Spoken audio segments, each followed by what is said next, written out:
Hello YouTube, I have another nonfiction book review for you. The book I want to talk about today is Man's Search for Meaning by Viktor Frankl. This was a very moving, short book. The narration was good, the quality was amazing though. I found myself looking forward to this book, but also taking it in sort of small chunks because the weight of the content. So, backstory about the novel: Viktor was a prisoner during World War II in Germany, and he was in Auschwitz in the concentration camp. And he talks about the stages of acceptance and of finding meaning in one's life, and I found this to be both moving and motivational.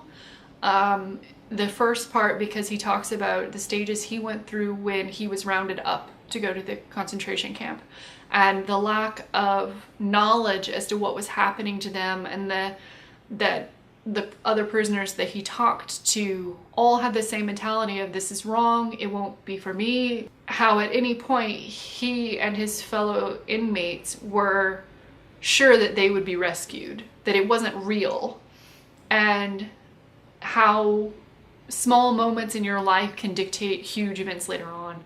And his was the nod of a head to the right. And that whole passage where he discussed he's not sure what's happening, he doesn't know what's going on, he's being separated from friends who were moved there with him, the emotion of that confusion. And you can relate to it if you've ever had a major event or the death of a family member unexpectedly, where it doesn't seem real. You don't accept the reality around you, the detachment that you gain. And it's amazing that a human can live through anything. That you might think that you absolutely have to have this bed with these special blankets and this special eye cover, and you need a mask and these face creams and whatever.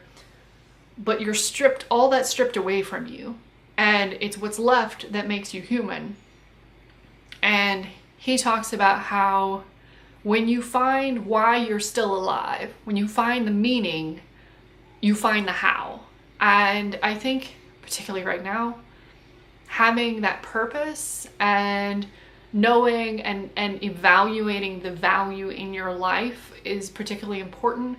He also talked about little changes that become the new normal, and how you accept this reality as normal, and that going back to freedom when his camp was liberated was an impossible thing for some of his fellow inmates. And he talks about the adjustment back to normal life, because he said in his case, that was a daydream, that was a fiction that one hoped but never let themselves hope too much, that they dreamed every single day for years, and the fact that it was reality at any point, they thought it was a cruel joke. This book just had a lot of heavy concepts about evaluating the priorities in your life. It was a very touching book. It's very short. It's a very moving and impactful read.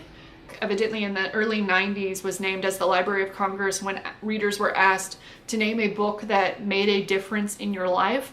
This book was among the top 10 most influential books in America, and I can see that. It's sort of philosophy and psychology and wellness and self-betterment and just personal health, just all rolled into one really dense, sometimes heartbreaking read, and I highly recommend it. Anyway, I hope you enjoyed this, and I will see you again soon. Bye!